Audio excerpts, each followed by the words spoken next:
September 1st, 2010. I'm in Charles de Gaulle Roissy Airport.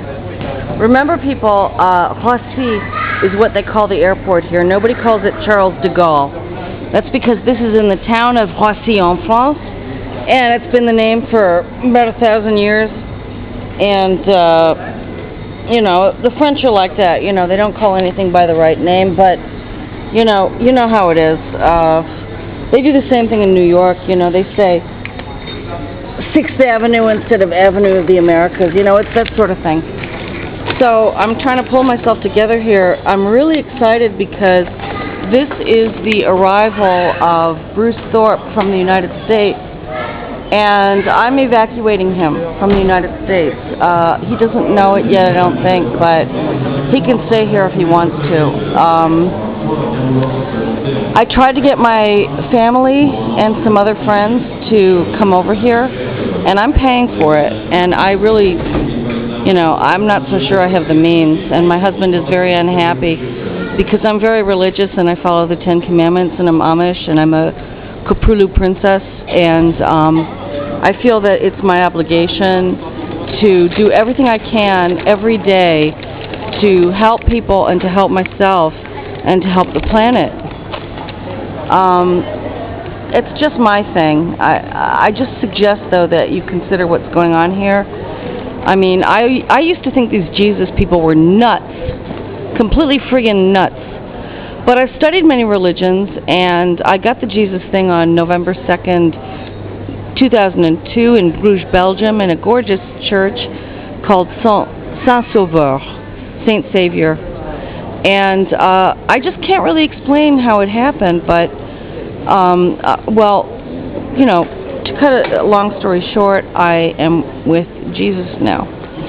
And I just recommend that you pray a lot, but stop drinking the water in the United States because it's full of fluoride. And I suspect they've upped it because I was there in June of this year, and I hadn't been back to the States for 10 years because the last time I was there, I was abducted with my husband next to the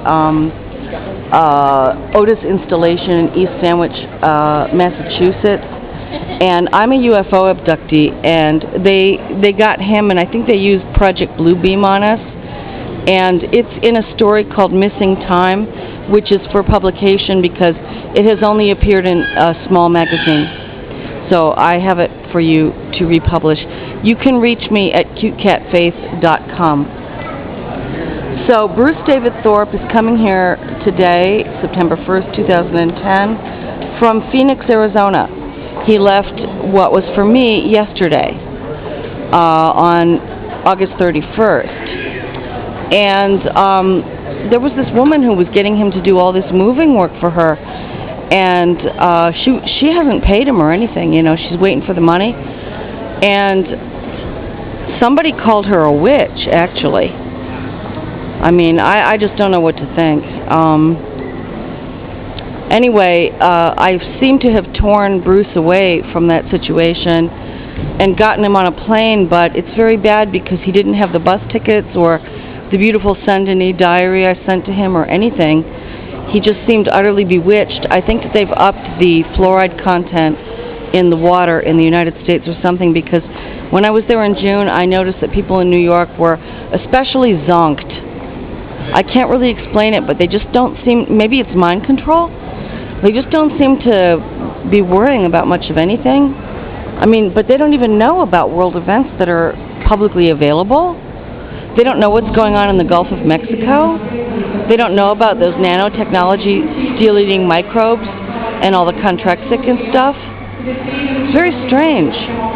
So all I could do was move up by 2 months the works in my apartment and legally hire some Pakistani men, Muslim men, and they're being paid very well and correctly according to French law, and I'm tipping them with money and cigarettes. They're doing Ramadan, they're fasting, but they do smoke. Not everybody gives up everything. What? Hey, oh, Bruce, it's you! That's the arrival of Bruce. That's a French kiss. Thank you. Bruce, how was your trip? Let's go. Well, all right. A little tired, but... Yeah. None the worse for wear and tear. Got a good workout running from one end of Heathrow to the other. Wow. Yeah, I know. I just did that in June. Let's look for... With less than 2 minutes to spare. Yeah, oh, God, you just barely made it. Well, I got a thorough bag check, sent me through the scanner twice. Well, steel-toed boots that I later put in the knapsack. Boy, I don't even recognize you. Well, you know, you've put on a little bit of weight and you look older. Yeah, well, I'm 55 years old. Yeah, but you're still the same Bruce that I know. And you heard me talking. Thank God I was chattering away there because I'm tired and nervous. I'm drinking some wine. Don't tell anybody, but now it's public. Yeah. I won't say anything. Yeah, a little bit. And what we're doing now is we're looking for the navette. Yeah, it's my van. A little bus. Yeah, a little bus, but we don't actually have to take that. All right, I'm going to turn it off. People, an American got out. We'll see what happens. All right.